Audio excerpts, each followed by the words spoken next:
Cette histoire se passe dans un village de Corse.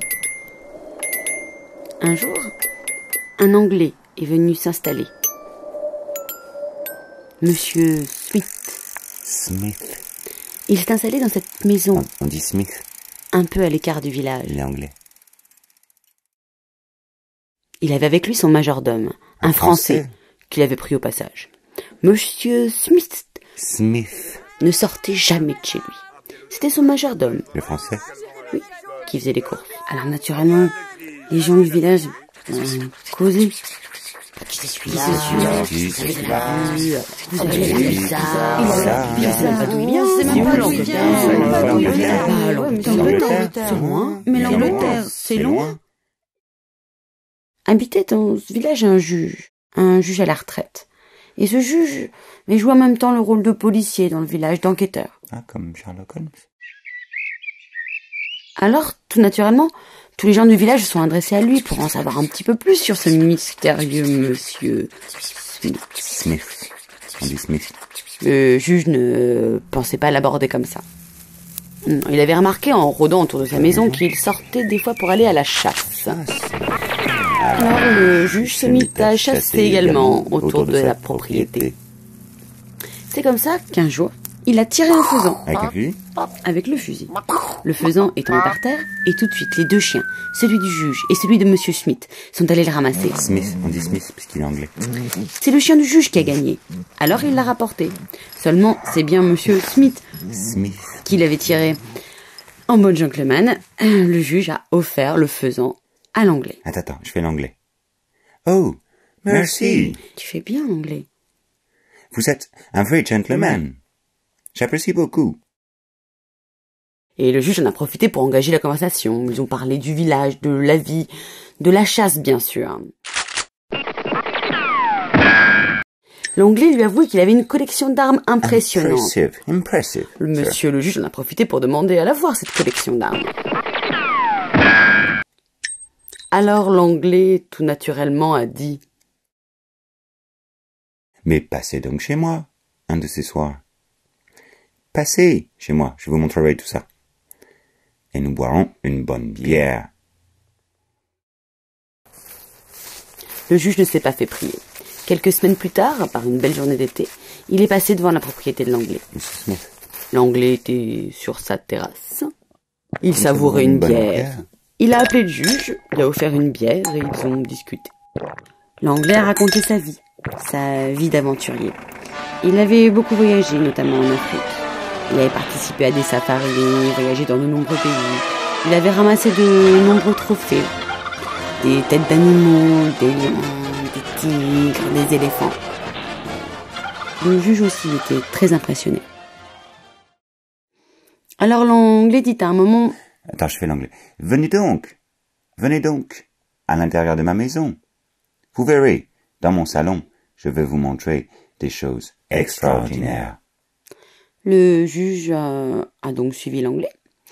Lorsqu'il est entré dans la maison, il a senti une atmosphère pesante, lourde. Il y avait à l'entrée une console, sur laquelle était posé un revolver, chargé vraisemblablement. Et puis un peu plus loin, une armoire vitrée. L'anglais s'est dirigé vers l'armoire, l'a ouverte, et il y avait là, effectivement, de nombreux fusils de chasse. Le juge les a regardés.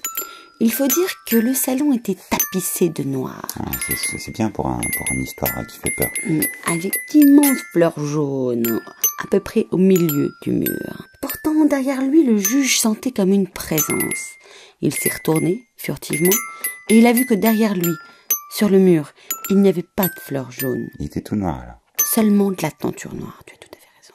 Et au milieu de cette tenture, il y avait un carré rouge, au centre duquel se trouvait une autre chose. Mais c'était quoi? Noirâtre, brunâtre. Il ne savait pas trop ce que c'était. Ah, non. L'anglais, lui, continuait à parler des armes, de leur provenance. Le juge était toujours intéressé, ou du moins semblait-il, mais ce carré rouge lui attirait l'œil. Et il a fini par se retourner et s'en approcher.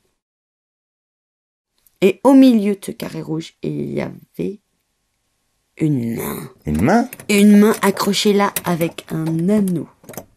Ah, pourquoi Et faire? pas n'importe quel anneau. Un anneau énorme, avec une chaîne qui aurait pu maintenir un éléphant en laisse.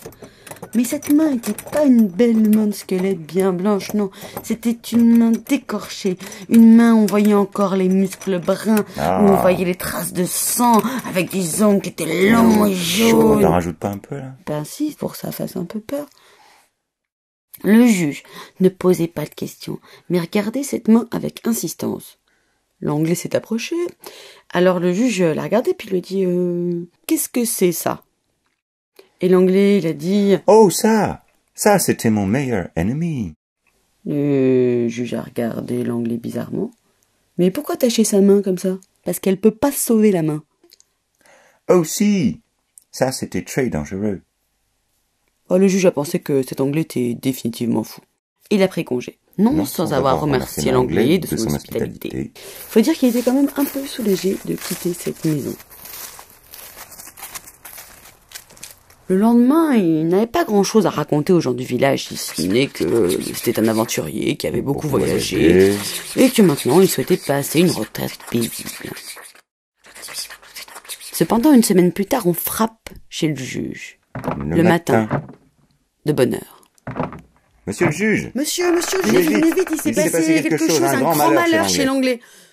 Chez l'Anglais? Ah. Non. Le juge s'est levé, s'est habillé précipitamment et est arrivé chez l'Anglais. Il y avait déjà la police partout. Le commissaire de la ville voisine, des gendarmes un peu partout. L'Anglais a été assassiné, monsieur le juge. Assassiné? Assassiné? Oui, venez. À nouveau, le juge est entré dans la maison. Toujours la même sensation. Puis dans le salon toujours noir. Il a remarqué que le revolver était toujours sur la console et toujours chargé. Au milieu de la pièce, il y avait l'Anglais, couché sur le dos. Pas sur le ventre. Le juge s'est approché, il avait les yeux ouverts. Mais ses yeux exprimaient une terrible peur. Terrible. Le juge s'est penché et il a remarqué là dans le cou 4 points d'un côté et un de l'autre. Étranglé? 4 et 1. Étranglé? Étranglé d'une seule main? Eh ben oui, 4 et 1, 5. Mais quelle force, quelle puissance! Et en se penchant un peu plus, il a remarqué que entre ses dents, l'Anglais tenait un bout de doigt, un bout d'index. C'est alors que le juge s'est retourné vers le mur noir au carré rouge. Et là où il y avait eu cette main décorchée, noirâtre, brunâtre, il n'y avait plus rien qu'une chaîne qui pendait. La main avait disparu. Alors les policiers ont fait leur enquête. Ils ont interrogé... Vas-y pour enquêter sur une main. Oui, mais bon, ils ont interrogé tout le monde, le majordome, les voisins, et puis très rapidement tout le monde a été mis hors de cause. Parce que qui avait pu tuer cet homme que personne ne connaissait, enfermé dans cette pièce? Enfin, qui? Ou quoi? Ou quoi? Bah, ou quoi? Ou quoi? L'Anglais, lui, on l'a enterré au village. Personne ne connaissait sa famille, on ne savait pas d'où il venait. On ne pouvait rendre le corps à personne, alors on a écrit Monsieur Smith sur la pierre tombale. Smith, il est anglais, on dit Smith. 9 mois plus tard environ, le juge a fait un cauchemar. Il s'est réveillé, la nuit. Il avait l'impression qu'il y avait quelque chose dans sa chambre. Il s'est levé, il a bu un verre d'eau, il s'est recouché, puis s'est rendormi. Mais quelques minutes plus tard, il s'est réveillé de nouveau. Quelque chose venait de passer sur sa couverture. Il n'était pas fou. Il avait bien senti quelque chose marcher sur son corps. Une araignée. Non. Bien lourd pour une araignée. Il s'est rendormi. Encore? Chassant ses idées noires. Mais il s'est réveillé une 3e fois. Et là, il avait l'impression qu'on marchait sur le mur, à côté de lui, sur la tapisserie, sur les rideaux. Il ne s'est pas rendormi. Ah non, pas là. Non. Et quand on a frappé à sa porte très tôt, comme le jour où l'Anglais avait été assassiné, quelqu'un avait trouvé quelque chose sur la tombe de l'Anglais. Quelque chose dans un sac plastique. Ce n'est pas ce que vous avez vu chez l'anglais. Alors le juge a pris le sac plastique. Il a regardé. Il a reconnu la main. La main? Mais surtout, ce qu'il y avait, c'est qu'il manquait un bout. Un bout d'index.